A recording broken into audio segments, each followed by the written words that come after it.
Nais mo na bang isipin kung ano talaga ang hitsura ng langit? Sa Biblia may ilang sulyap, maliliit na piraso ng katotohanan na naglalarawan ng paraiso, ng trono ng Diyos at ng kagandahan ng buhay na walang hanggan. Pero lampas sa mga banal na kasulatang ito, may isang matandang sulat na Hudyo na naglakas loob na magkwento ng mas malalim. Ito ang tinatawag na Aklat ni Enoch.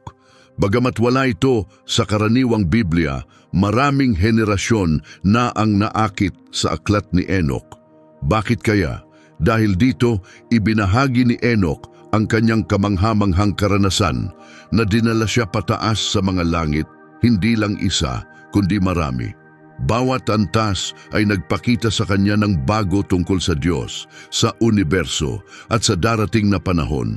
Taliwas sa paniniwalang ang langit ay isang lugar lamang, inilalarawan ni Enoch ang isang espiritual na daigdig na may iba't ibang antas.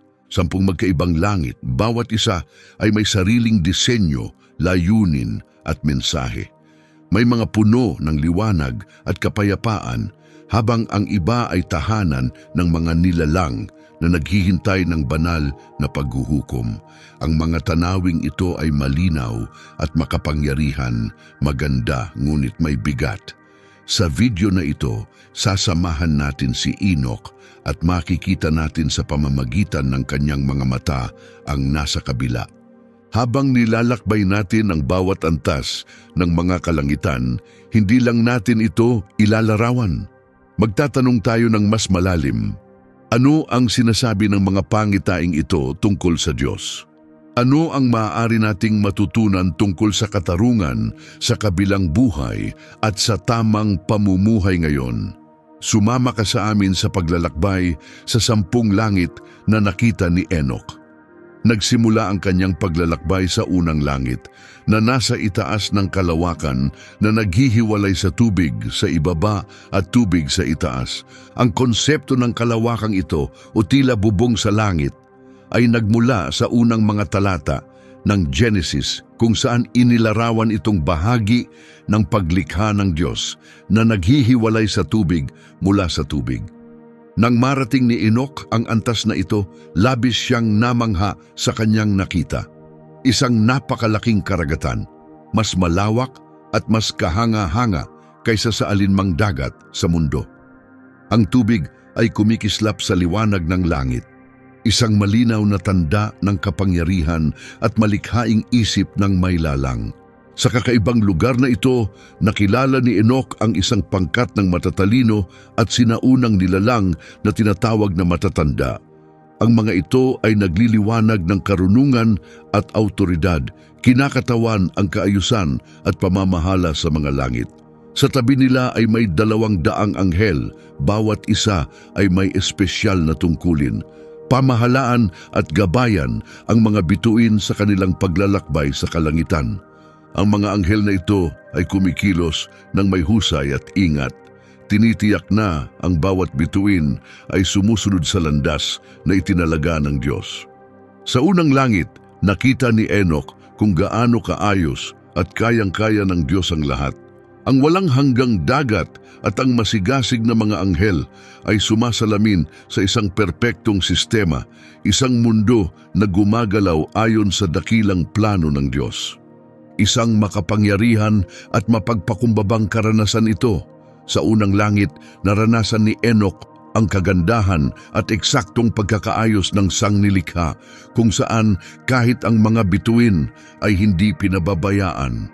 Napagtanto niyang ito pa lamang ang simula ng kanyang kahanga-hangang paglalakbay. Isang paglalakbay, papalalim sa hiwaga at kadakilaan ng Diyos. Paglipat niya sa ikalawang langit, agad niyang naramdaman ang pagbabago mula sa maliwanag na unang antas. Ang antas na ito ay balot ng madilim at nakakabahalang kadiliman, mas matindi pa sa anumang dilim sa mundo. Hindi ito mapayapa, bagkus puno ng sakit at lungkot. Dito, nakita ni Enoch ang mga anghel na dating maningning, ngunit ngayoy bumagsak at naghihirap. Sila'y nakagapos sa tanikala, naghihintay ng huling paghuhukom. Ang kanilang mga mukha ay malungkot at puno ng pagsisisi at ang kanilang walang hanggang pag-iyak ay umuugong sa buong kalangitan, nagbibigay ng matinding kalungkutan. Sa pagkitang ito, lumingon si Enoch sa mga anghel na gumagabay sa kanya at nagtanong kung bakit pinaparusahan ang mga nilalang na ito. Sumagot ang mga gabay, sila ang mga sumuway sa mga utos ng Panginoon. Pinili nilang sundin ang sariling daan at sumama sa kanilang pinuno na nasa ikalimang langit. Sila ang mga tagapagbantay, mga anghel na sumuway sa Diyos. Iniwan nila ang kanilang layunin at hinabol ang sarili nilang kagustuhan. Hindi lang sila nahulog, kundi nagdala rin ng kaguluhan sa mundo. Dahil dito, sila ay hinatulan ng mabigat na parusa. Ang ikalawang langit ay isang matinding paalala ng halaga ng pagsuway sa Diyos.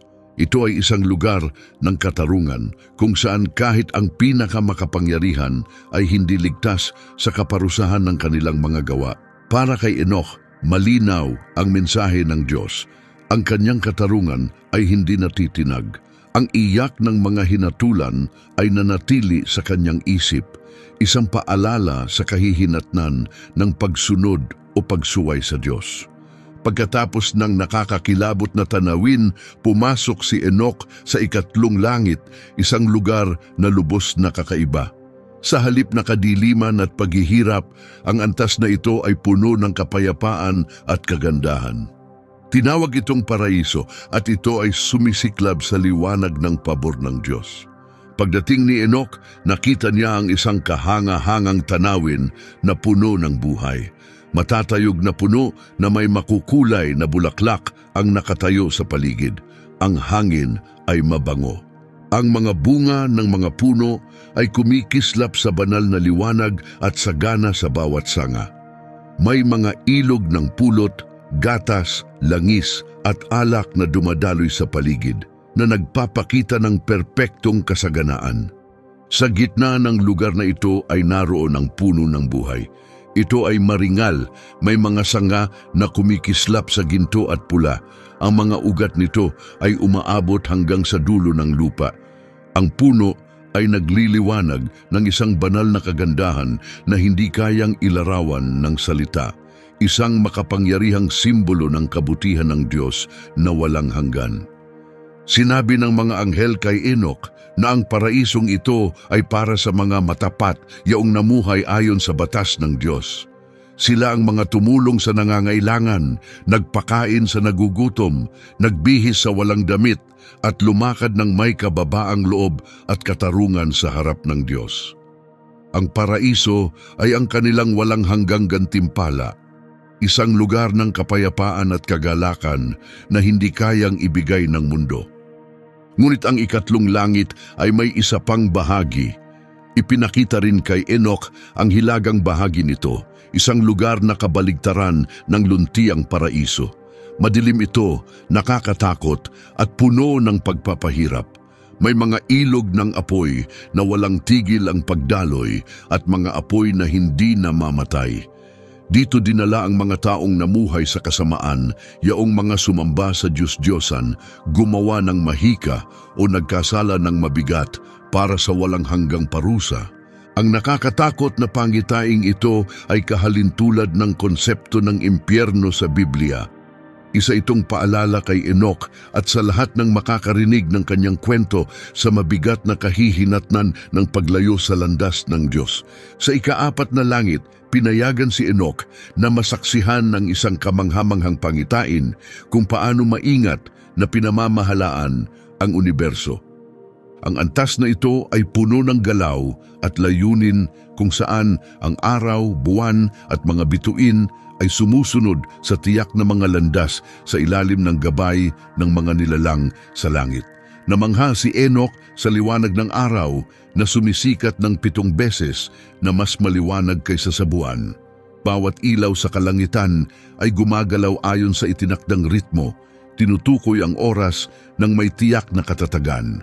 Nakita niya ang napakaraming anghel na inatasang gabayan ng araw at buwan.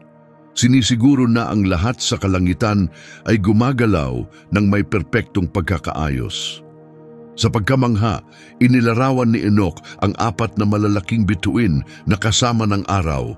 Bawat isa ay pinangungunahan ng libo-libong mas maliliit na bituin.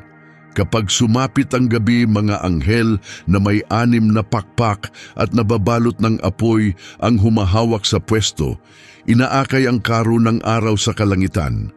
Ipinakita ng ika-4 na langit kay Enoch ang nakamamanghang istruktura sa likod ng nakikita nating universo, ngunit ang higit na tumatak sa kanya ay hindi lamang ang maningning na araw o ang banayad na liwanag ng buwan, kundi ang eksaktong pagkakaayos ng bawat bahagi nito, mga bituin, hangin, liwanag. Lahat ay gumagalaw na parang isang malaking pagtatanghal, nagpapakita ng karunungan at kapangyarihan ng may lalang. Napagtanto ni Enoch na walang nangyayari ng aksidente. Bawat pagsikat ng araw, bawat yugto ng buwan, bawat galaw sa langit ay sumusunod sa perpektong plano. Para kay Enoch, ang ika-4 na langit ay parang pakikinig sa musika ng paglikha mismo, isang maingat na inihandog na obra maestra na hinubog ng mismong kamay ng Diyos. Isa itong makapangyarihang pangitain na nagsiwalat kung gaano kalalim ang kalooban ng Diyos sa paghubog ng universo. Ngunit nang pumasok si Enoch sa ika-5 langit, nagbago ang damdamin. Ang kahariang ito ay puno ng kalungkutan, pinanahanan ng mga nilalang na bagsak ang loob at pinapasan ang bigat ng kabiguan. Dito, hinarap ni Enoch ang mga Grigori na kilala rin bilang mga tagapagbantay, mga anghel na dating may mataas na katungkulan sa kaharian ng Diyos. Ang mga anghel na ito ay inatasang alagaan ang sangkatauhan. Ngunit bumigay sila sa pita ng laman at tinalikuran ng kanilang banal na tungkulin. Bumaba sila sa mundo, kumuha ng mga babaeng tao bilang asawa at nagbunga ng mga Nephilim, isang lahi ng mga higante na nagdala ng matinding kasamaan at pagkawasak sa mga tao. Nakita ni Enoch ang mga Grigori na tahimik na nakatayo, malalaki at hindi gumagalaw. Ang dati nilang magagandang mukha ay nabahiran ng sakit at malalim na kalungkutan. Sila ay dating maluwalhati at makapangyarihan, ngunit ngayoy may bakas ng kanilang pagtalikod, pinapasan ang mabigat na bunga ng kanilang mga gawa. Ipinaliwanag ng mga anghel na gumagabay kay Enoch na ang mga Grigori ay hinatulan sa ganitong kalagayan ng dalamhati. Ang kanilang parusa ay hindi lamang pisikal, ito rin ay emosyonal at espiritual. Pinagkatiwalaan sila ng malaking kapangyarihan, ngunit dahil sa kanilang pagtataksil, nagdala sila ng sakit at kaguluhan. At ngayoy naghihintay ng huling paghuhukom na wala ng pag-asa para makabalik. Isa itong makapangyarihang aral para kay Enoch. Sa ika-5 langit, nakita niya kung paano maaaring bumagsak kahit ang pinakamalakas at pinakamataas na nilalang kapag tinalikuran nila ang Diyos.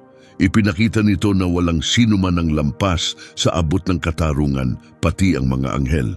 Ang tanawin ng mga bumagsak na tagapagbantay, dating puspos ng yabang ngunit ngayoy nakatali sa lungkot, ay nagsilbing matinding paalala kay Enoch ng mabigat na kapalit ng paglayo sa landas ng Panginoon. Ang kanilang katahimikan ay nagsalita ng malakas, at ang kanilang parusa ay isang nakakikilabot na babala tungkol sa responsibilidad ng isang banal na tungkulin, at ang kabayaran kapag ito ay isinantabi. Ang ika-6 na langit ay puno ng walang kapantay na liwanag at kapayapaan, isang kahariang nagpapakita ng banal na kagandahan at perpektong kaayusan. Namangha si Enoch habang pinagmamasdan ang kislap ng lugar na ito, kung saan ang bawat bahagi ay sumasalamin sa kaluwalhatian ng Diyos. Sa makinang nakahariang ito, 7 grupo ng mga anghel ang nagsisikap sa malalim na pag-aaral at pag-unawa sa universo. Maingat nilang binabantayan ang kalangitan, sinusubaybayan ang mga bituin, ang mga siklo ng langit, at ang pagbabago ng mga yugto ng buwan. Ang kanilang tungkulin ay tiyakin na ang lahat ay nananatili sa tamang ritmo ayon sa layunin ng Diyos. Ngunit higit pa sila sa mga tagamasid, sila rin ay tapat na sumasamba. Ang kanilang awit ng papuri ay pumupuno sa hangin, musika na napakalinis at perpekto na hindi maipaliwanag ni Enoch. Ang kanilang tinig ay humahalo sa makinang na liwanag, lumilikha ng isang banal na pagkakaisa na nagpapuno sa buong lugar ng galak at labis na paggalang. Kasama nila ang mga dakilang arkanghel, makapangyarihang mga pinuno na may autoridad at layunin. Sila ang gumagabay sa mga orden ng anghel at tinitiyak na ang mga batas ng paglikha ay nasusunod. Ang mga arkanghel na ito ay tapat na tagapangalaga ng disenyo ng Diyos. Pinananatiling balanse ang langit at lupa. Para kay Enoch, malinaw na larawan ang kahariang ito ng kaayusan at pagsamba sa langit. Bawat galaw, bawat tunog ay refleksyon ng kadakilaan ng Diyos. Ipinakita nito ang kapayapaan at pagkakaisa na umiiral kapag ang lahat ay namumuhay ayon sa kanyang kalooban. Para kay Enoch, ang ika-6 na langit ay isang paghahayag at inspirasyon, isang pangitain ng kagandahang nagmumula sa pamumuhay na naaayon sa plano ng maylalang. At dumating na ang ika-7 langit, ang pinakamataas at pinakamatinding bahagi ng paglalakbay ni Enoch. Ang kahariang ito ay napakalakas ng dating, puno ng pagkamangha at banal na takot. Dito naninirahan ang mga nagliliyab na hukbo ng anghel, isang napakalaking hukbo na lubhang maningning at makapangyarihan na ang kanilang presensya ay yumanig sa kaibuturan ni Enoch. Nakita niya ang mga kerubin, serapin at ang mahiwagang mga nilalang na tinatawag na mga trono. Bawat isa ay nagliliyab at puno ng napakaraming mata. Pinagliwanag ng kanilang liwanag ang buong kalangitan at ang kanilang walang katapusang papuri ay umuugong sa buong langit. Hindi ito marahang mga himno, kundi mga boses na umuukit ng panginginig sa hangin dahil sa tindi ng pagsamba. Ang lahat ng mga nilalang na ito ay nakapalibot sa trono ng Diyos, isang liwanag na mas maliwanag pa sa anumang nakita ni Enoch. Ang trono ay nagpapalabas ng liwanag na walang hanggan, puspos ng karangalan at kaluwalhatian na hindi kayang ilarawan ng tao. Nabigla si Enoch sa sukdulang kadakilaan ng kanyang nasaksihan. Siya ay napaluhod sa lupa, nanginginig at hindi makapagsalita sa harap ng kadalisayan at kabanalan ng Diyos. Bawat bahagi ng kahariang ito ay nilamon ng banal na liwanag at ang napakaraming anghel ay yumuyuko sa walang hanggang pagsamba. Sa sandaling iyon, sa kanyang dakilang kabutihan, nagbigay ng utos ang Diyos. Sinabi niya sa arkanghel na si Miguel na lapitan si Enoch at tulungan siya. Lumapit si Miguel nang marahan at itinayo si Enoch. Pagkatapos, ayon sa tagubilin ng Diyos, binihisan ni Miguel si Enoch ng makikintab na kasuotang makalangit at pinahiran siya ng langis na nagliliwanag sa banal na liwanag. Lubusang nabago si Enoch sa sandaling iyon. Ngayon nababalot ng makalangit na kasuotan na palitan ang anyong tao ni Enoch ng isang wangis na sumasalamin sa liwanag at kaluwalhatian ng mga anghel. Siya ay binago, inihanda para sa isang bagay na higit pa sa kanyang naisip kailanman. Ang ika-7 langit ang naging pinakamataas na bahagi ng paglalakbay ni Enoch, isang lugar ng panginig at takot, ngunit puno rin ng habag ng Diyos. Doon niya nakita ng harapan ng kabanalan ng Diyos at naramdaman ang lalim ng kanyang biyaya. Hindi lang siya naging saksi sa kaluwalhatiang iyon, kundi siya ay inihanda para sa kanyang walang hanggang tungkulin na bihisan ng liwanag, puno ng layunin at habambuhay na minarkahan ng kadakilaang kanyang nakita. Nang dalhin si Enoch sa ika-8 langit, pumasok siya sa isang daigdig na kakaiba sa lahat ng kanyang nasaksihan, isang lugar na umapaw sa karunungan at banal na kaalaman. Dito, ibinunyag ang pinakamalalim na lihim ng pag-iral, kung paanong nilikha ang mundo, kung paano gumagalaw ang panahon, at kung ano talaga ang mga walang hanggang layunin ng Diyos. Para bang naipakita sa kanya ang buong sangnilikha, bawat hibla nito nagpapakita ng walang kapantay na karunungan ng nagpapatakbo ng lahat. Sa lugar na ito, naunawaan ni Enoch kung gaano kaliit ang kaalaman ng tao. Ang mga bagay na nakikita nating magkakahiwalay, mga sandali ng kaligayahan, panahon ng sakit o taon ng kalituhan ay bahagi ng iisang kwento sa paningin ng Diyos. Nakikita niya ang simula, gitna at wakas ng sabay-sabay, bawat bahagi ay maingat na inilagay sa kanyang perpektong plano.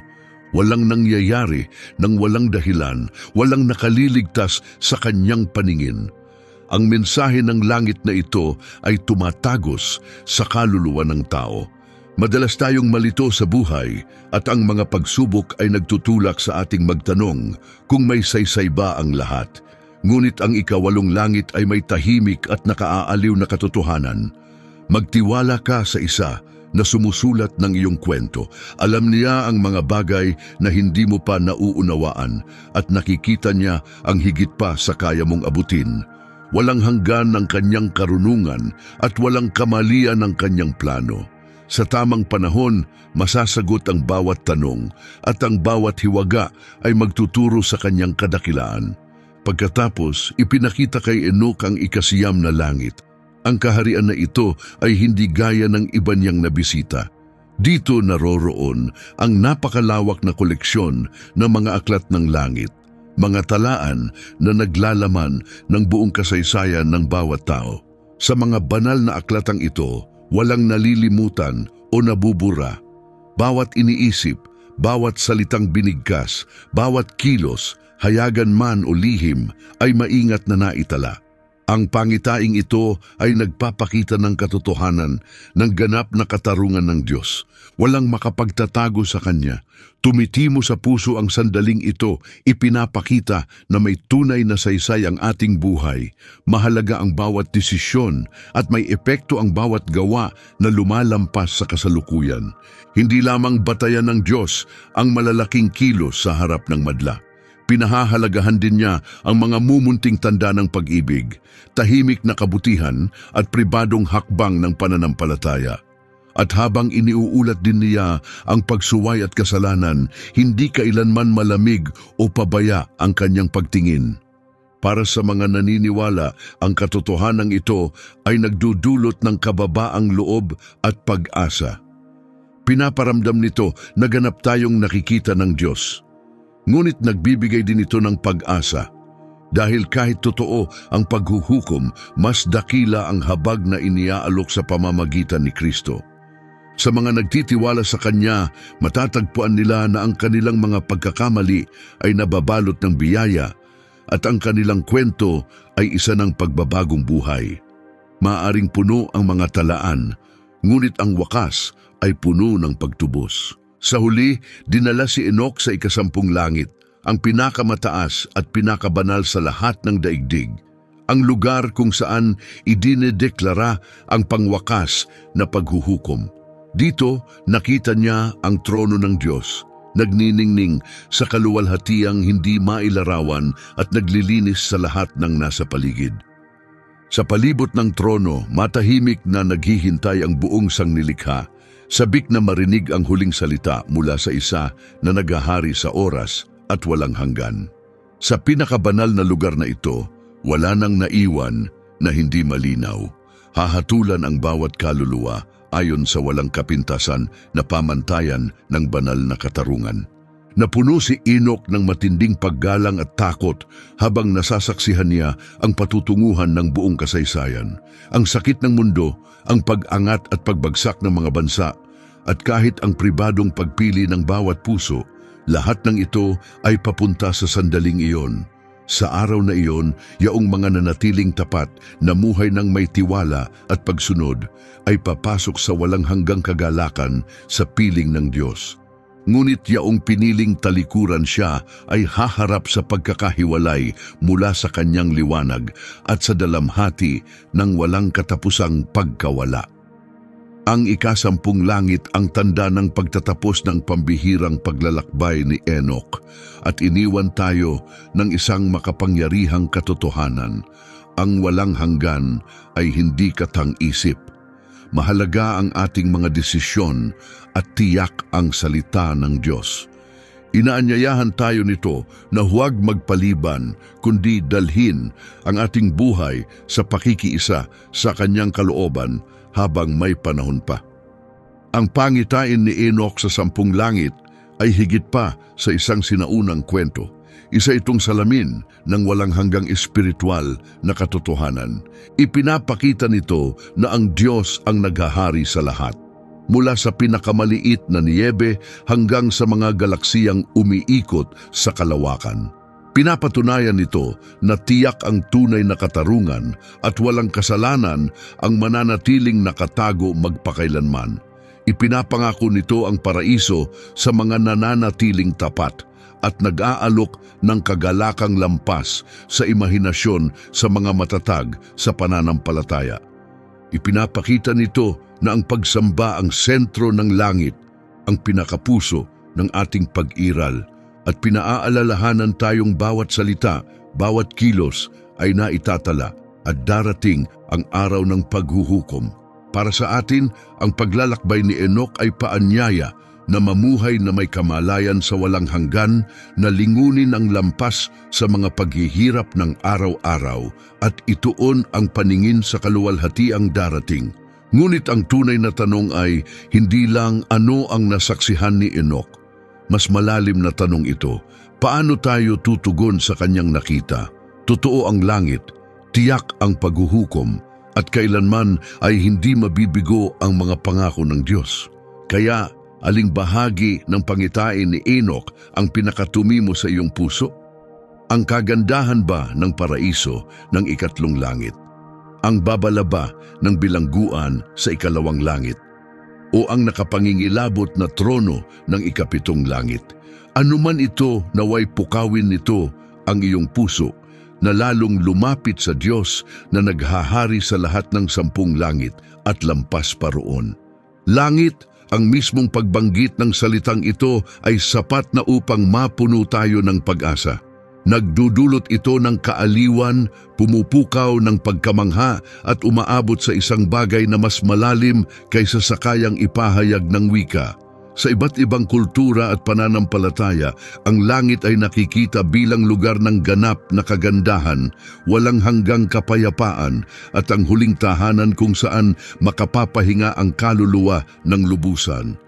Para sa hindi mabilang na mga mananampalataya, ito ang katuparan ng lahat ng pangako, ang pag-abot sa lahat ng pangarap, at ang lugar kung saan sa wakas ay naghahari ang katarungan. Ngunit ano nga ba talaga ang langit? Isa lamang ba itong makatang imahe na nilikha mula sa pananabik ng tao? O isa ba itong tunay na lugar, isang walang hanggang tahanan na malinaw na inilarawan sa banal na kasulatan? Sa video na ito, magsisimula tayo ng isang mapagnilay na paglalakbay sa iba't ibang aspeto ng langit. Susuriin natin ang kayamanan ng mga ulat sa Biblia, pagninilayan ang malalalim na pananaw ng teolohiya, at tutuklasin ang espiritual na kapangyarihan ng banal na kaharian na ito. Habang nagpapatuloy tayo, maglalaan tayo ng sandali upang pag-isipan ng mga kwento ng mga taong nagsasabing nasilayan nila ang kagandahan ng langit. Susuriin din natin ang mga di nakikitang labanan na nagaganap sa mga kalangitang ito, at pagninilayan ang kamanghamanghang pangakong kaligtasan na iniaalok ng langit sa bawat mananampalataya. Sa pagtatapos ng ating paglalakbay, hangad naming maipakita ang isang pananaw ng langit na malalim na nakaugat sa kasulatan at tumatagos sa pinakapuso ng pagnanais ng sangkatauhan. Ang Biblia ang nagbibigay sa atin ng pinakamalinaw at pinakatiwalaang pagkaunawa kung ano talaga ang langit. Ngunit kahit marami itong ibinubunyag, iniiwan din tayo nito ng pagkamangha at ng mga tanong na hindi pa rin nasasagot. Mula pa lamang sa unang talata, nang pasimula, nilikha ng Diyos ang langit at ang lupa. Ipinakikilala na sa atin ang ideya ng mga langit. Ang salitang ito ay hindi lamang tumutukoy sa himpapawid o mga bituin, kundi pati na rin sa isang bagay na higit pa sa nakikitang mundo. Habang nagpapatuloy tayo sa pagbabasa ng kasulatan, matutuklasan natin na ang langit ay higit pa sa isang lugar sa itaas. Ito ang banal na tahanan ng Diyos, tirahan ng kanyang mga anghel at ang walang hanggang pahingahan ng mga iniligtas niya. Isa sa mga pinakakahanga-hangang pagsilip sa langit sa Biblia ay mula sa Apostol Pablo. Sa ikalawang Korinto 12:2-4, isinalaysay niya ang tungkol sa isang lalaki na pinaniniwalaang siya mismo, na dinala sa tinatawag niyang ikatlong langit. Inaamin niyang hindi niya alam kung ito'y pisikal na nangyari o sa espiritu lamang. Gayunman, ang karanasan ay labis na nakakamangha na hindi niya ito maipaliwanag sa mga salita ng tao. Ang ikatlong langit ay karaniwang itinuturing na pinakamataas na antas ng langit, ang lugar kung saan lubos na nararanasan ang presensya ng Diyos. Tinawag ito ni Pablo na paraiso na nagpapahiwatig ng isang perpektong hardin, isang lugar ng kapayapaan, kagalakan at pinakamalalim na ugnayan sa may lalang. Ang aklat ng pahayag ay nagbibigay pa ng mas matitinding larawan ng langit. Sa isang makapangyarihang pangitain, nakita ng Apostol Juan ang isang bagong langit at isang bagong lupa kung saan wala ng sakit at lungkot. Inilarawan niya ang isang banal na lungsod, ang bagong Jerusalem, na kumikislap na parang hiyas, ang mga kalsada'y ginto na sobrang dalisay na parang salamin. Ang mga tarangkahan ay gawa sa perlas, at bawat detalye ay nagsasalita ng kagandahan, kasakdalan at kabanalan. Hindi simpleng simbolo ang mga larawang ito, kundi isang paraan upang maipakita sa atin ang isang lugar na higit pa sa anumang nakita natin. Ang langit, sa lahat ng kagandahan nito, ay higit sa kayang ilarawan. Maging si Pablo ay umamin na ang kanyang narinig sa langit ay hindi kayang salitain, ito'y lagpas sa wika ng tao. Ipinapahiwatig nito na ang ilang bahagi ng langit ay napakabanal at napakalayo sa ating pag-unawa, kaya pinili ng Diyos na ipahayag lamang ito sa kaunting bahagi. Itong mga sulyap na ito ay nilalayong pukawin ng ating puso ng paggalang at pananabik. Hinikayat tayo nitong tumingin sa hinaharap na may pananampalataya at pag-asa sa ganap na paghahayag ng walang hanggang kaharian ng Diyos. Ang ideya na mayroong maraming langit ay makikita sa mga sulatin sa Biblia at teolohiya. Ang pagbanggit ni Pablo sa ikatlong langit ay nagpapahiwatig na may dalawa pa. Ngunit ano nga ba ang mga langit na ito at paano sila naiiba sa isa't isa? Ang unang langit ay karaniwang tinutukoy bilang ang himpapawid na nakikita natin araw-araw, ang lugar kung saan lumilipad ang mga ibon at dumaraan ang mga ulap. Palagi itong nagpapaalala sa atin ng pagkamalikhain ng Diyos at ng hiwaga ng kalikasan. Ang ikalawang langit naman ay kadalasang iniuugnay sa kalawakan, ang malawak na lugar ng mga bituin, planeta at mga galaksiya. Lumalagpas ito sa abot ng mata at pinapakita ang sukat at ganda ng sanlibutan. Ngunit ang ikatlong langit ang may pinakamalalim na kahulugan. Ito ang tirahan ng Diyos, ang kanyang walang hanggang tahanan, ang lugar ng kanyang trono at ang huling hantungan ng lahat ng kanyang tinubos. Madalas itong tinatawag na paraiso, ang mismong salitang ginamit ni Jesus nang kausapin niya ang nagsisising magnanakaw sa krus. Ngayon ay sasamahan mo ako sa paraiso. Ang pinakamataas na langit na ito ang pinakabanal at pinakasagradong lugar sa buong pag-iral kung saan lubos na nahahayag ang kaluwalhatian ng Diyos. Ang konsepto ng maraming langit ay tumutulong sa atin na maunawaan ang estruktura ng espiritual na sansinukob. Ipinapakita nito na ang langit ay hindi basta isang lugar lang, kundi isang maraming antas na realidad na may kanya-kanyang layunin. Ang unang at ikalawang langit ay bahagi ng pisikal na nilikha, ngunit ang ikatlong langit ay nasa labas ng espasyo at panahon, nasa walang hanggan. Ang langit ay hindi tahimik o walang laman. Ito ay umaapaw sa buhay. Tinitirhan ng kamangha-manghang mga nilalang na puno ng lakas, karunungan at kagandahan.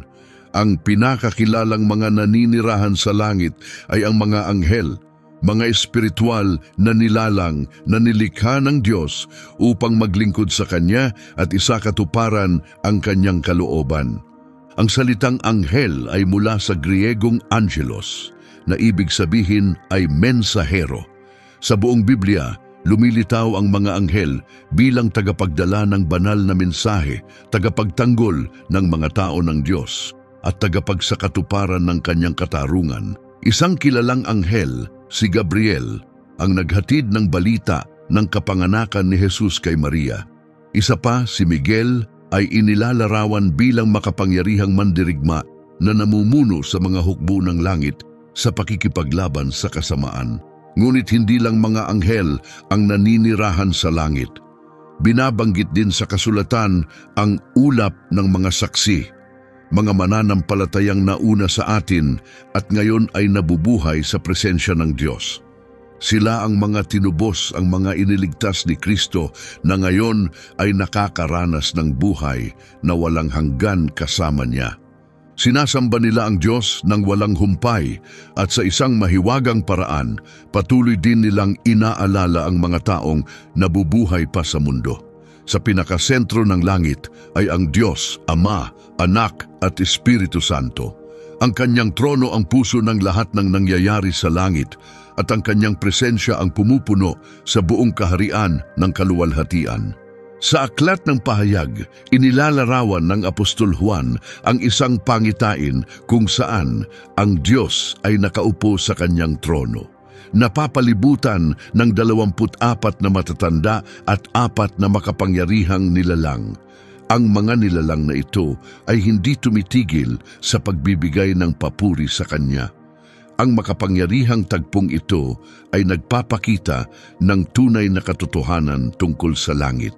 Ito ang lugar kung saan ganap na nahahayag ang Diyos at walang patid siyang sinasamba. Bagaman madalas ilarawan ang langit bilang isang mapayapang paraiso, ito rin ay tagpuan ng matitinding labanan sa espiritu. Ipinapakita sa atin ng kasulatan na mayroong digmaang kosmiko na nagaganap. Isang labanan na hindi lang dito sa mundo kundi umaabot pa hanggang sa langit mismo. Nagsimula ang digmaang ito noon pa man nang si Satanas na dating isang magandang anghel at mataas ang ranggo ay naghimagsik laban sa pamumuno ng Diyos. Dahil sa kanyang paglabag, siya ay itinapon mula sa langit kasama ang ikatlong bahagi ng mga anghel na pumanig sa kanya. Kahit pinalayas na si Satanas mula sa pinakamataas na langit, hindi dito natapos ang kanyang impluwensya. Ayon sa Biblia, tila may access pa rin siya sa ikalawang langit, isang espiritual na kalagayan kung saan patuloy siyang lumalaban sa Diyos at umaatake sa kanyang bayan. Hindi ito lingid sa atin. Ipinapakita ito ng malinaw sa iba't ibang bahagi ng Biblia. Isa sa pinakamakapangyarihang halimbawa ay matatagpuan sa aklat ni Daniel, kung saan ipinapakita ang mga anghel na nakikipaglaban ng matindi para sa kapalaran ng mga bansa at tao. Maging si Apostol Pablo ay malinaw ding nagsalita tungkol sa labanang ito na hindi nakikita. Binalaan niya tayo tungkol sa mga pinuno, kapangyarihan at puwersang espiritual ng kasamaan na aktibo sa mga kalangitan. Paalala ito na hindi lang pisikal ang ating mga kalaban. Nakasangkot tayo sa isang malalim na labanang espiritual na sumasaklaw sa buong kalawakan. Sa digmaang ito, ang mga anghel ng Diyos ay patuloy na nakikipaglaban-laban sa mga puwersa ng kadiliman, ipinagtatanggol ang kaayusan ng Diyos at nilalabanan ang kaguluhan na nais ipalaganap ni Satanas. Ngunit kahit sa gitna ng matinding labanan na ito, tiyak na ang magiging wakas. Sa pahayag 12, 10-12, sinabi na darating ang panahon na si Satanas ay tuluyang itatapon sa lupa, isang tanda ng ganap na tagumpay ng Diyos. Ang pangyayaring ito ang magiging katapusan ng digmaan sa langit at simula ng walang hanggang kapayapaan at katarungan sa langit at sa lupa. Kapag dumating ang araw na iyon, ang ganap na kaayusan sa langit ay maibabalik at tuluyang magtatagumpay ang kabutihan laban sa kasamaan, magpakailanman. Sa puso ng pananampalatayang Kristiyano ay ang kamangha-manghang pangako ng langit, isang pag-asang naging posible sa pamamagitan ng buhay, kamatayan at muling pagkabuhay ni Hesukristo. Malinaw ang sinasabi ng Biblia, dahil sa kanyang sakripisyo at tagumpay laban sa kamatayan, binuksan ni Jesus ang daan upang muling mapag-isa ang tao sa Diyos at matanggap ang kaloob na buhay na walang hanggan. Isa sa pinakamalinaw na larawan ng pangakong ito ay makikita sa kwento ng nagsisising magnanakaw sa krus.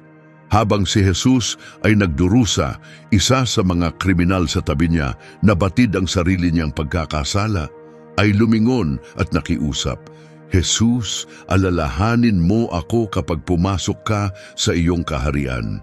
Bilang tugon, binigkas ni Jesus ang mga salitang nagbibigay pag-asa sa loob ng maraming henerasyon. Tunay na sinasabi ko sa iyo, ngayon din ay makakasama kita sa paraiso. Ang payak ngunit makapangyarihang sandaling ito ay nagpapakita kung gaano katotoo at kaagad ang pangako ng langit sa sinumang tapat na lumalapit kay Kristo.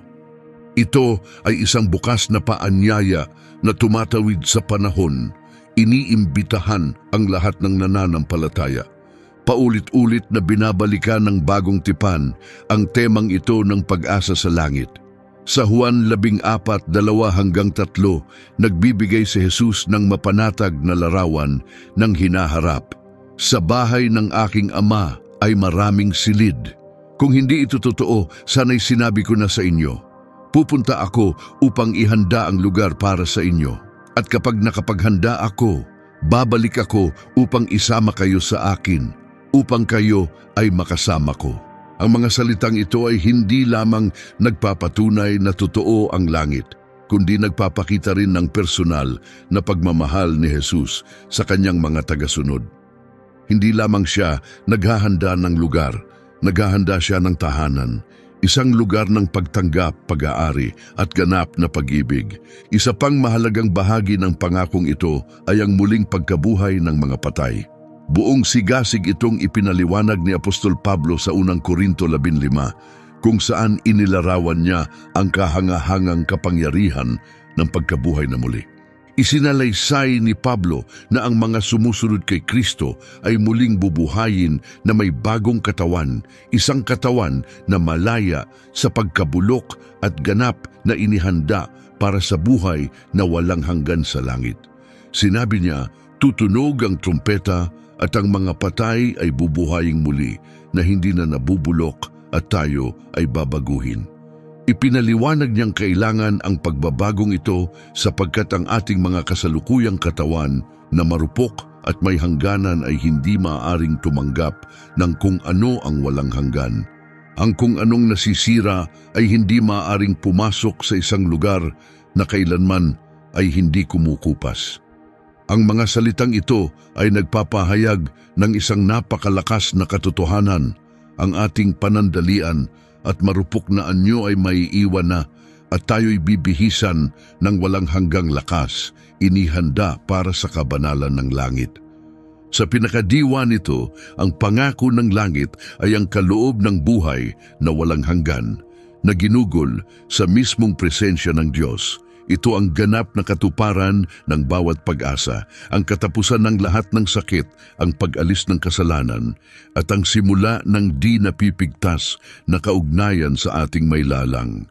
ang banal na pag-asang ito ay nagbibigay lakas sa ating pamumuhay. Tinutulungan tayong harapin ang hirap sa buhay na may tapang dahil alam nating may mas maganda pang darating.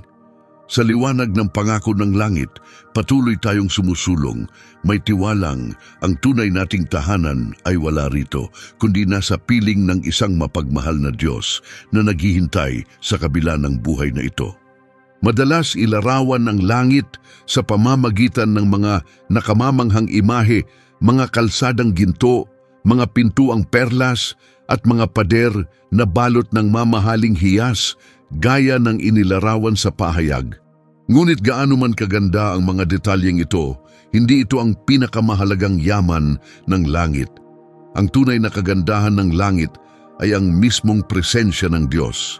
Sa pahayag 21-23, isinulat ni Juan na ang banal na lungsod ay hindi na kailangang liwanagan ng araw o buwan, sapagkat ang kaluwalhatian ng Diyos ang nagbibigay liwanag at ang kordero ang nagsisilbing ilawan nito.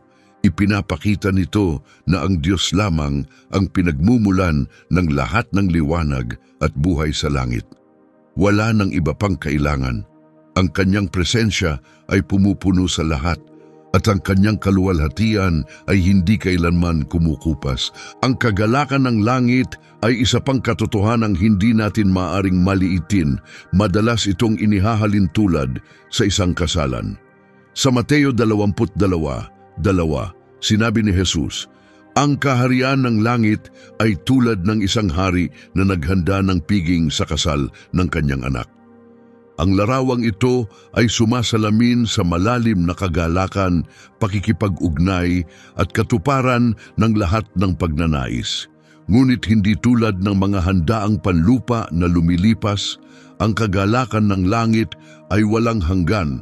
Ayon sa Awit 16, talata 11, "Ipinapakita mo sa akin ang landas ng buhay. Sa iyong presensya ay may ganap na kagalakan. Sa iyong kanan ay may mga kalugurang walang hanggan." Ipinakikita ng talatang ito na ang langit ay lugar kung saan hindi nauubos ang kasiyahan dahil ito'y nagmumula mismo sa walang hanggang likas ng Diyos. At marahil ang pinakakamanghamanghang pangako sa lahat ay ang makikita natin ang Diyos ng harapan. Sa mundo, nararanasan natin siya sa pamamagitan ng pananampalataya, pagsamba at pag-ibig ng kapwa. Ngunit sa langit, wala nang hahadlang sa pagitan natin at ng Diyos. Tulad ng isinulat ni Pablo sa 1 Corinto 13, "Ngayon ay malabo pa nating nakikita, parang sa salamin, ngunit sa panahong iyon, makikita natin siya ng harapan. Ngayon ay kaunti pa lang ang nalalaman ko, ngunit sa araw na iyon, lubos kong malalaman tulad ng lubos niya akong kilala." Ito ang pinakatunay na pangako ng langit na makikita natin ang Diyos kung sino siya talaga. Wala nang panghuhula, wala nang layo. Isang ganap at lubos na pakikipag-ugnayan sa isa na lumalang sa atin, lubos na nakakakilala sa atin at nagmamahal sa atin ng higit sa sukat. Bagaman kahanga-hanga ang pangako ng langit, may kaakibat din itong malalim na pananagutan, ang mamuhay sa paraang nagpapakita ng ating walang hanggang patutunguhan. Paulit-ulit tayong pinaaalalahanan ng kasulatan na tumanaw sa buhay gamit ang paningin ng walang hanggan na nagpapaalala sa ating maikli lang ang panahon dito at ang tunay nating tahanan ay hindi sa lupa kundi sa langit. Sa Filipos 3:20, malinaw ang paalala ni Pablo. Ang ating pagkamamamayan ay nasa langit at mula roon ay hinihintay natin ang tagapagligtas, ang Panginoong Hesukristo. Hinahamon tayo ng talatang ito na huwag isipin ang ating sarili bilang bahagi lang ng mundong ito. Sa halip, tayo'y mga mamamayan ng isang mas mataas na kaharian, naghahanda para sa isang katotohanang mas dakila kaysa sa anumang nakikita natin ngayon. Dahil dito, ang ating mga pagpapahalaga, desisyon at araw-araw na kilos ay dapat sumalamin sa mga layunin ng ating tunay na tahanan. Ang mamuhay na may isipang langit ay hindi lang tungkol sa hinaharap na pag-asa. Dapat itong hubugin ang paraan ng ating pamumuhay ngayon. Ang pananabik sa langit ay dapat humantong sa atin sa pagsusumikap sa kabanalan. Binibigyang diin ito ni Apostol Pedro sa kanyang ikalawang liham. Sinabi niya, dahil ang lahat ng bagay ay mawawala sa ganitong paraan, anong klasing pamumuhay ang nararapat sa inyo? Mamuhay kayo sa kabanalan at pagiging makadiyos habang hinihintay ninyo ang araw ng Diyos at pinabibilis ang pagdating nito. Dagdag pa niya, ayon sa kanyang pangako, inaasahan natin ang bagong langit at bagong lupa na tahanan ng katuwiran. Ipinapaalala sa atin ni Pedro na pansamantala lang ang mundong ito. Habang hinihintay natin ang katuparan ng mga pangako ng Diyos, tinatawag tayong mamuhay sa paraang sumasalamin sa kadalisayan at katarungan ng kanyang kaharian. Ang katotohanan ng langit ay dapat magbigay inspirasyon upang mamuhay tayo ng matuwid at tapat. Bukod dito, ang pag-asa sa langit ang nagbibigay sa atin ng lakas kapag humaharap tayo sa hirap ng buhay. Si Pablo, na dumaan sa matinding pagdurusa at pag-uusig, ay nagbigay ng pananaw na lagpas sa sakit. Sinabi niya, sa palagay ko ang mga pagdurusa natin ngayon ay hindi maihahambing sa kaluwalhatiang mahahayag sa atin.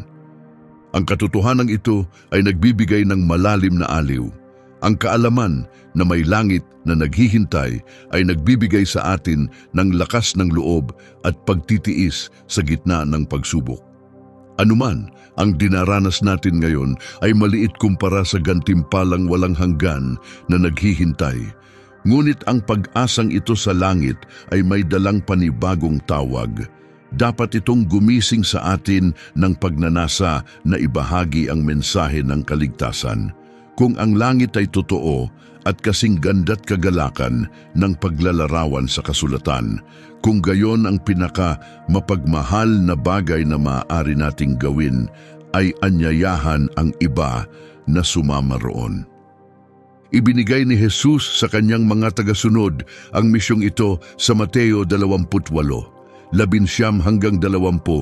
Humayo kayo at gawing alagad ang lahat ng bansa.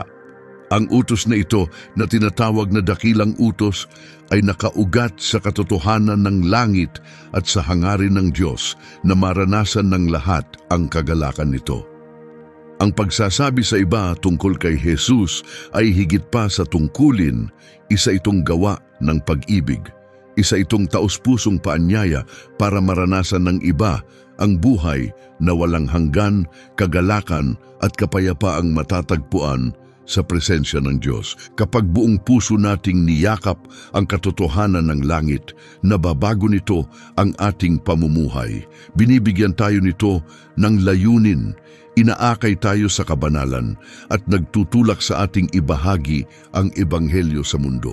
Ang isang buhay na hinubog ng katotohanan ng langit ay nagiging buhay na patotoo, patunay ng kapangyarihan ng Diyos na baguhin ang puso at magdala ng liwanag sa madilim na mundo. Tulad ng nakita natin sa kabuuan ng paglalakbay na ito sa kasulatan at teolohiya, ang langit ay higit pa sa nakaaaliw na ideya. Isa itong tunay na lugar, isang kaharian ng kagandahan, kagalakan at walang hanggang kapayapaan. Ngunit higit pa sa lahat ng hiwagan nito, ang langit ay ang tahanan ng Diyos, ang lugar kung saan natutupad ang kanyang mga pangako at kung saan titira magpakailanman ang mga tinubos ng kanyang biyaya. Ang langit ay hindi lamang tungkol sa kung ano ang mangyayari pagkatapos ng kamatayan. Ito ay isang katotohanang may kapangyarihang baguhin kung paano tayo nabubuhay ngayon. Inaanyayahan tayo nitong ituon ang ating mga mata sa walang hanggan, mamuhay sa kadalisayan at dalhin ang pag-asa ng kaligtasan sa iba. Ang langit ang nagbibigay lakas sa gitna ng hirap, kagalakan sa gitna ng pagsubok, at malalim na kapayapaan sa katiyakang ligtas ang ating kinabukasan kay Kristo. Sa huli, ang pinakamagandang bahagi ng langit ay hindi ang ginto sa mga kalsada o ang perlas sa mga pintuan. Ito ay ang makasamaang Diyos, makita siya ng harapan, sambahin siya ng walang hadlang ng kasalanan, at mamuhay magpakailanman sa kanyang liwanag at pag-ibig. Iyon ang pinakadakilang handog ng langit. Habang tinatapos natin ang paglalakbay na ito ng pagninilay, panghawakan natin ang pag-asa na ibinibigay ng langit. Hayaan nating ito ang magpaalab ng ating paninindigang mamuhay ng tapat, magmahal ng malalim, at maglingkod ng may kagalakan. Tumingin tayo sa araw na maririnig natin ang tinig ng ating tagapagligtas na nagsasabi, "Magaling, mabuti at tapat na alipin, halika at makibahagi sa kagalakan ng iyong Panginoon." Naway punuin ng pangako ng langit ang iyong puso ng kapayapaan at bigyan ng iyong buhay ng panibagong layunin habang inaasam mo ang araw na yayakapin ka ng Diyos sa kanyang walang hanggang pag-ibig. Sa ating paglalakad patungo sa banal na pangakong ito, iniimbitahan ka naming maging bahagi ng aming komunidad. Mag-subscribe sa aming channel at manatiling konektado para sa mas marami pang nilalaman na magpapalakas sa iyong pananampalataya. Patuloy tayong lumakad sa landas na ito, magkasama ibinabahagi ang pag-asa at kagalakang hatid ng ating pananampalataya sa Diyos. Minsan, sapat na ang salitang langit upang pukawin ang isang malalim na damdamin sa ating kaluluwa. Naaalala natin ang isang maliwanag, mapayapang lugar, puno ng mga anghel, musika at walang hanggang liwanag. Baka naiisip mong muli mong makakasama ang mga mahal sa buhay na nauna na, mawawala ang lahat ng sakit at sa wakas ay maghahari ang kapayapaan habang tayo'y pumapasok sa walang hanggang kagalakan. Ngunit ano nga ba talaga ang sinasabi ng kasulatan tungkol sa langit? Totoo ba itong mga ulap, alpa, at mga korona ng liwanag na madalas nating makita sa pelikula? Makikilala ba natin ang mga taong minahal natin? Ano ba talaga ang buhay sa walang hanggan at ano ang gagawin natin roon? Marami sa mga naiisip natin tungkol sa langit ay nagmula sa sining kwento o tradisyon. Bagaman maaaring nagbibigay ito ng aliw, hindi ito palaging umaayon sa katotohanang ipinapahayag ng salita ng Diyos. At dahil dito maaari tayong malito o mailigaw, ngunit ang Biblia ay nagbibigay sa atin ng mga sulyap sa langit na higit pa sa kaya nating isipin. Ibinibigay nito ang mga tunay na kasagutan at nag-aalok ng pag-asang nakaugat hindi sa pantasya kundi sa katotohanan. Sa seryeng ito, nais kong samahan ka sa isang paglalakbay sa Biblia patungo sa katotohanan ng langit. Sama-sama nating tuklasin ang sinasabi ng kasulatan tungkol sa kagandahan ng langit, ang bahagi ng mga mananampalataya sa walang hanggan, at ang ilang malalaking maling akala na naglilihis sa ating pagkaunawa. Ang panalangin ko ay gisingin ng paglalakbay na ito ang isang mas malalim na pagkamangha at matapat na pananabik para sa iyong walang hanggang tahanan. Naway bigyan ka nito ng mas malinaw na layunin, lakas ng loob at pag-asa sa araw-araw dahil ang langit ay totoo at ito'y naghihintay. Handa ka na ba sa paglalakbay na ito?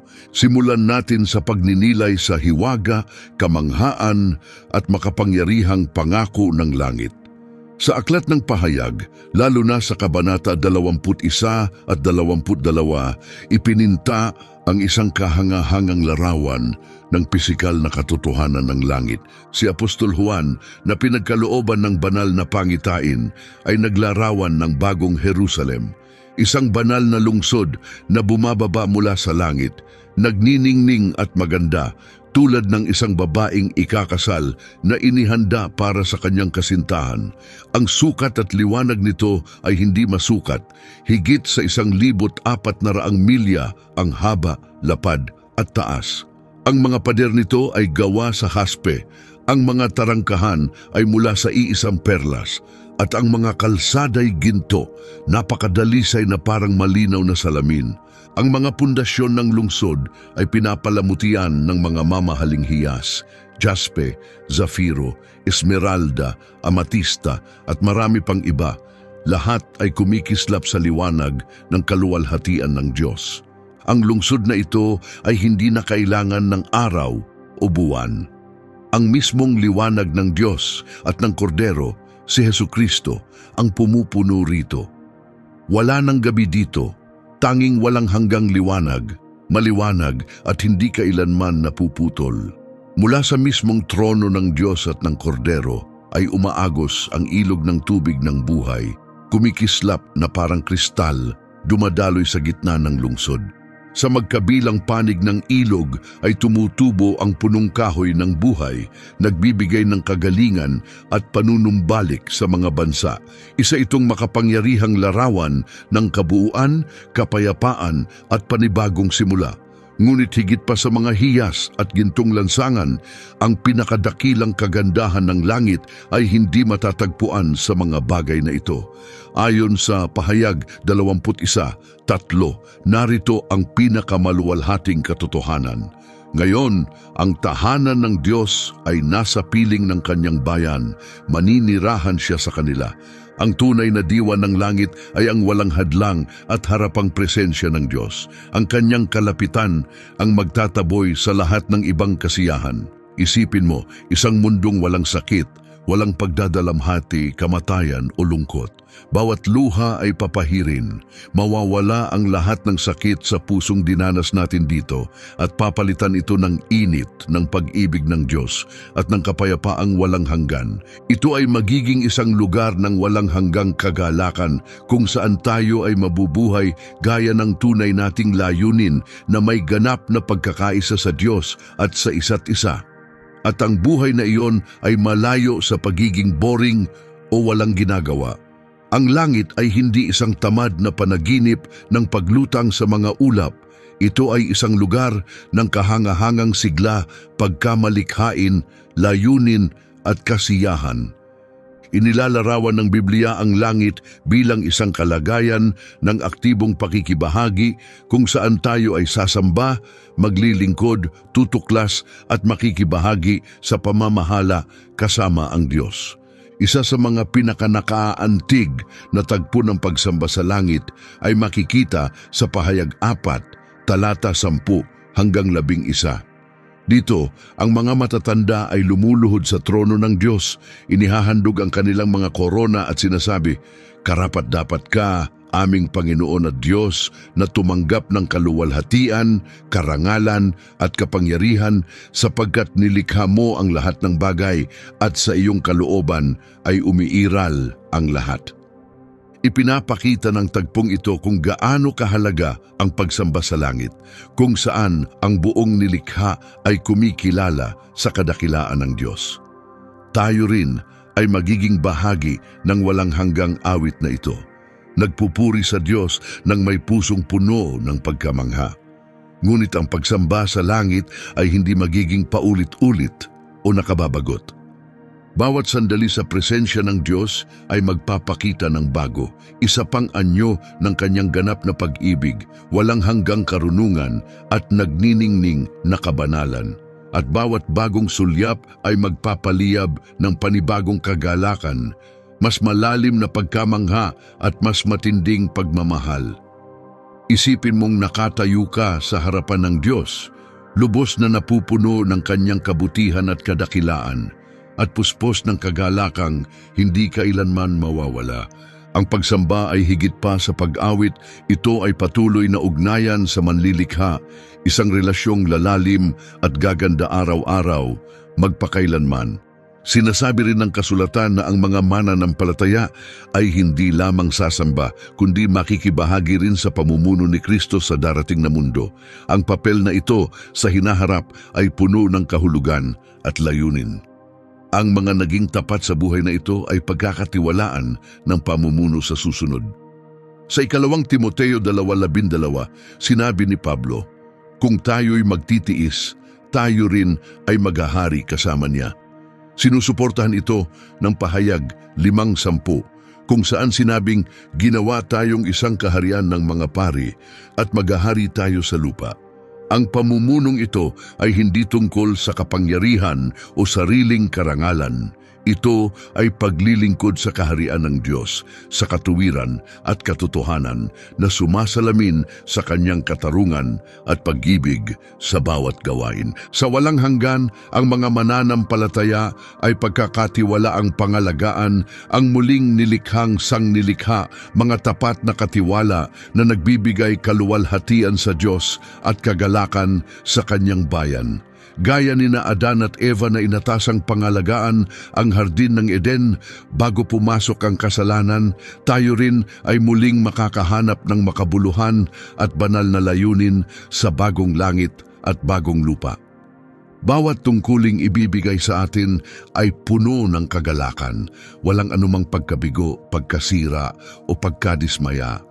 Ang pamumuno nating ito kasama si Kristo ay hindi hiwalay sa pagsamba. Ito mismo ang pagsamba.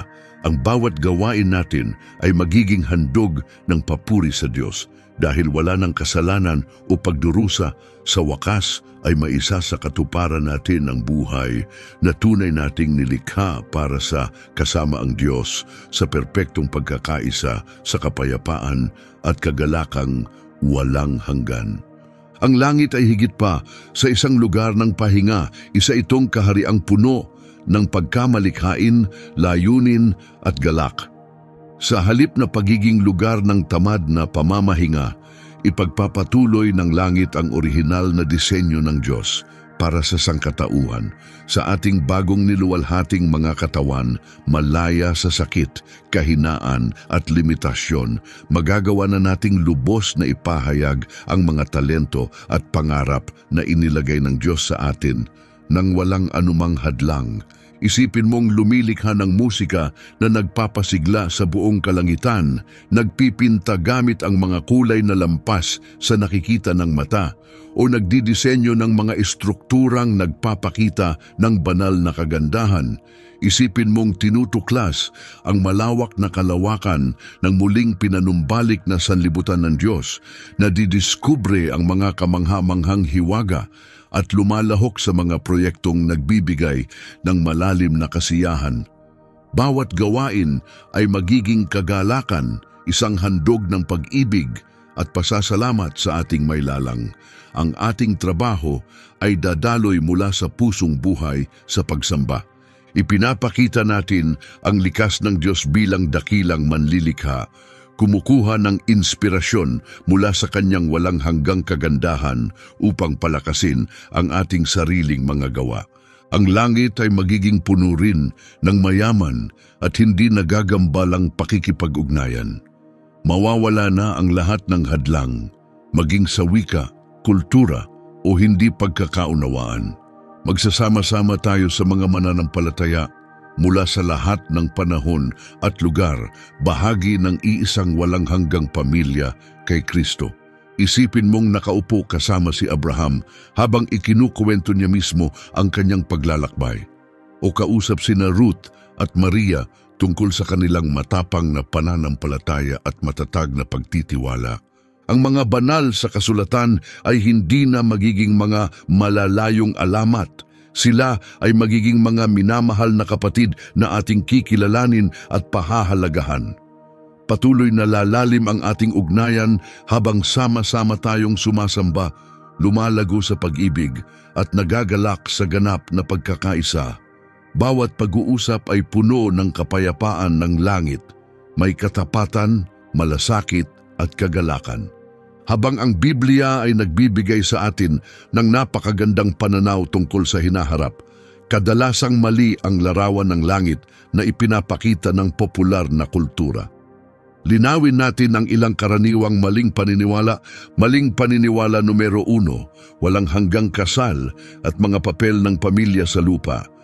Makikilala ba natin ang ating mga mahal sa buhay sa langit? Ayon sa kasulatan, mukhang oo. Sa kwento ng mayamang lalaki at si Lazaro, inilarawan ni Jesus na nakilala ng mayamang lalaki si Lazaro at maging si Abraham. Ipinapahiwatig nito na may pagpapatuloy ng ating pagkatao at alaala, isang kaaliwang nagsasabing hindi mabubura ang ating mga relasyon sa susunod na buhay. Gayunman, nagbibigay si Jesus ng isang mahalagang paglilinaw.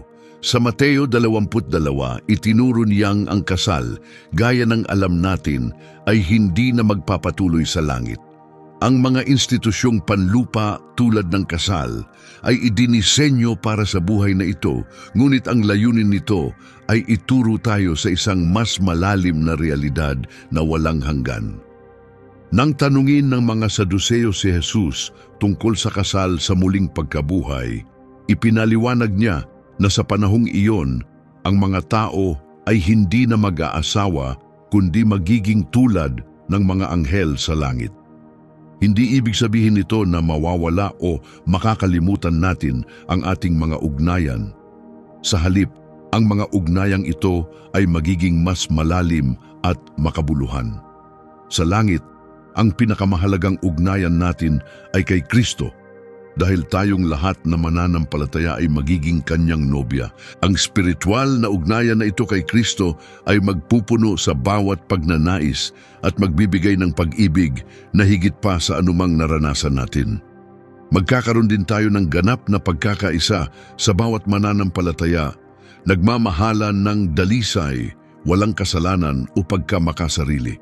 Isipin mong nasa isang lugar kung saan ang bawat relasyon ay puno ng pag-unawa, walang selos, walang sakit, at bawat sandali ay may dalang tunay na kagalakan. Bagaman hindi na magkakaroon ng kasal gaya ng alam natin, ang mga ugnayan natin sa iba kay Kristo ay mananatili, pinasariwa at pinaganap sa ating sama-samang debosyon sa Diyos. Maling paniniwala, numero 2, si San Pedro bilang tagapagbantay sa tarangkahan ng langit. Maraming kwento ang nagpapakita kay San Pedro na nakatayo sa tarangkahan ng langit, hawak ang aklat ng mga pangalan. Ngunit iba ang mensaheng ibinibigay ng Biblia. Ang pagpasok sa langit ay hindi tungkol sa nasa listahan. Ito ay tungkol sa pagtanggap ng biyaya ng Diyos sa pamamagitan ng pananampalataya kay Jesus. Ayon kay Pablo sa Efeso 2:8-9, tayo ay naliligtas sa pamamagitan ng biyaya, sa pamamagitan ng pananampalataya, hindi dahil sa ating gawa. Ito ay kaloob ng Diyos upang walang sinuman ang makapagyabang. Sa pahayag 21:25, sinabing, ang mga tarangkahan ng lungsod sa langit ay hindi kailanman isasara. Ipinapakita nitong bukas palagi ang kaharian ng Diyos para sa mga iniligtas ni Kristo. Ang malalaking pintuang perlas na binanggit sa pahayag 21:21 ay hindi upang hadlangan ang sinuman, kundi larawan ng kadakilaan ng Diyos at ng kanyang walang hanggang tahanan. At wala ring binanggit sa Biblia na may nagbabantay sa mga tarangkahang ito.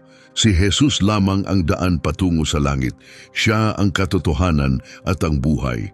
At sa pamamagitan lamang niya tayo makapapasok. Ang mga nagtitiwala sa Kanya at tumatanggap ng Kanyang kaloob ng kaligtasan ay tinatanggap hindi ni Pedro na may listahan, kundi ni Jesus mismo na ibinigay ang Kanyang buhay upang tayo'y mailigtas.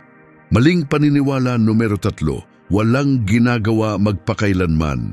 Isang pangkaraniwan ngunit maling ideya ang langit na tila walang katapusang paglutang sa ulap habang tumutugtog ng alpa. Ngunit hindi ito ang ipinapakita ng kasulatan.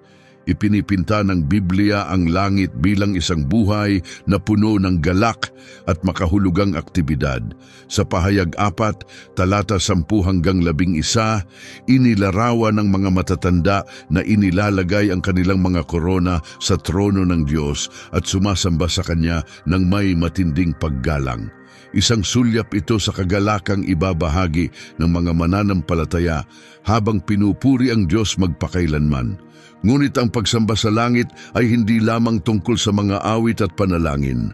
Bawat gawain ay magiging puno ng layunin at alay ng pagsamba. Sinabi rin ng Biblia na ang mga mananampalataya ay maghahari kasama ni Kristo. Isinulat ni Pablo sa 2 Timoteo 2:12 na kung tayo ay magtitiis, tayo rin ay maghahari kasama niya. Pinatotohanan ito sa pahayag 5:10 na nagsasabing ginawa tayong isang kaharian ng mga pari upang maglingkod sa Diyos at tayo ay maghahari sa lupa. Ang pamumunong ito ay nangangahulugang pag-aalaga sa bagong langit at bagong lupa sa ganap na pagkakaisa sa plano ng Diyos, gaya ng pagtatalaga kay Adan at Eva sa hardin ng Eden bago pumasok ang kasalanan. Sa muling nilikhang mundo, yayakapin natin ang mga banal na tungkulin, mga gawaing nagpapakita ng pagkamalikhain at karunungan ng Diyos. Maaaring ito'y pagtuklas sa bagong kalawakan, pagpapaganda ng nilikha o pakikipagtulungan sa iba sa makabuluhang gawain. Lahat ng ating gagawin ay magiging pagsamba. Dahil wala ng kasalanan o pagkasira, mararanasan natin ang dalisay na kagalakan at malalim na kasiyahan sa bawat tungkulin.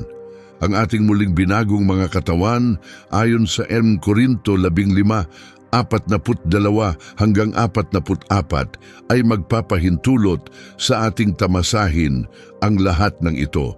Walang pagod, walang limitasyon.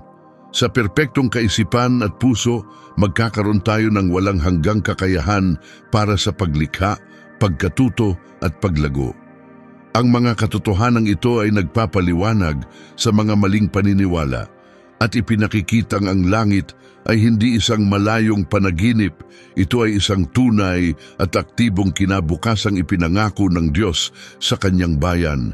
Ito ay magiging isang lugar kung saan ang mga ugnayan ay buo at hindi nadungisan ng kasalanan. Isang kahariang laging bukas ang mga pintuan, tinatanggap ang lahat ng nagtiwala kay Kristo. Isang mundong may layunin kung saan bawat sandali ay pagsamba, bawat koneksyon ay puno ng pag-ibig at bawat araw ay nagpapakita ng bagong kabighanian ng Diyos. Ang langit ay malayo sa pagiging boring o paulit-ulit. Sa halip, ang ating walang hanggang buhay ay mapupuno ng pagkatuto, paglikha at kagalakan sa piling ng Diyos. Sa isipan ang kahangahangang kinabukasang ito, makapamumuhay tayo ngayon ng may panibagong motibasyon at pag-asa, na may katiyakang ang hinaharap ay higit pa sa pinakamalalaking pangarap natin. Ang langit ay hindi lamang isang huling hantungan. Ito ang kasagutan sa bawat pagnanais, ang lugar na tunay na nilikha para sa atin at ang walang hanggang tahanan kung saan ang pag-ibig ng Diyos ang naghahari ng lubusan. Ang langit ay hindi lang isang nakaaaliw na ideya o isang alamat. Ito ang tunay na realidad kung saan ang mga pangako ng Diyos ay natutupad, isang lugar na puno ng kagandahan, pag-ibig at kagalakan na hindi kayang sukatin ng isipan ng tao. Bagaman kulang ang ating pag-iisip at wika sa ganap na pag-unawa rito, sapat ang ipinakita sa atin ng kasulatan upang mapuno tayo ng pag-asa at pananabik. Sa lugar na iyon, mamumuhay tayo kasama ang Diyos magpakailanman, malaya sa sakit at lungkot sa isang lungsod na nagniningning sa kanyang presensya. Doon, sasamba tayo, lilikha at mamumuno kasama si Kristo habang patuloy nating nadidiskubre ang walang katapusang kababalaghan ng kanyang ganap na plano. Bawat pagnanais sa kaibuturan ng ating puso ay matutupad habang tayo'y nabubuhay ng lubos sa Kanya. Minsan, sinabi ni C.S. Lewis na ang lahat ng bagay na kailan may tumimo sa ating kaluluwa ay pahiwatig lamang, isang lumilipas na alingaw-ngaw ng darating pa. Ang langit ang lugar na matagal na nating inaasam, ang tunay na hantungan ng bawat pag-asa, bawat panaginip, bawat pananabik na inilagay ng Diyos sa ating puso. Ano ang pinakakapanabik sa iyong puso tungkol sa langit? Ang makita na ba sa wakas ang Diyos ng harapan, ang Siya na ating pinagnasahan habang tayo'y nabubuhay? Ang kagalakan ba ng muling pagkikita sa mga nauna sa atin kay Kristo? O baka naman ang pangakong panibagong simula, ganap na kapayapaan at walang hanggang pakikipagsapalaran sa bagong mundong wala ng sakit? Anuman ang humihila sa puso mo, isang bagay ang tiyak. Ang langit ay totoo at ito'y mas kamangha-mangha kaysa sa kaya nating maisip. Ipinapakita sa atin ng Biblia ang ilang sulyap, hindi lamang ng isang lugar, kundi ng isang persona, si Jesus. At siya ay nauna na upang ihanda ang walang hanggang tahanan kung saan tayo'y mamumuhay ng may ganap na kagalakan magpakailanman. Kung ang larawang ito ng langit ay nakaantig sa iyong puso ngayon, isaalang-alang mong ibahagi ang napakagandang mensaheng ito ng pag-asa. I-like, i-share at mag-subscribe upang mas marami pa ang makadiskubre ng kahangahangang kinabukasang inihanda ng Diyos para sa mga umiibig sa Kanya. Habang tayo'y naghihintay sa araw na iyon, mamuhay tayo ng may layunin, may pag-asa at may pusong nakatuon kay Jesus. Bawat segundo ay mahalaga. Bawat gawa ng pag-ibig ay nag-iiwan ng pangmatagalang epekto. Maraming salamat sa pagsama sa amin ngayon. Kahit pa ikaw ay nagsisimula pa lang sa iyong lakbayin ng pananampalataya o matagal nang lumalakad dito, tunay na pagpapala ang lumago ng magkakasama. Tapusin natin sa isang panalangin. Ama naming nasa langit, salamat sa pagbigay sa amin ng pag-asa ng buhay na walang hanggan sa pamamagitan ni Jesus. Turuan mo kaming mamuhay araw-araw na may langit sa aming isipan at si Kristo sa aming puso. Palakasin mo ang aming pananampalataya at tulungan mo kaming magliwanag ng iyong liwanag sa mundong ito. Sa pangalan ni Jesus, Amen. Hanggang sa muli nating pagkikita, manatiling matatag, manatiling totoo, at ituon ang iyong mga mata sa mga bagay na mula sa itaas. Naway pagpalain ka ng Diyos ng sagana.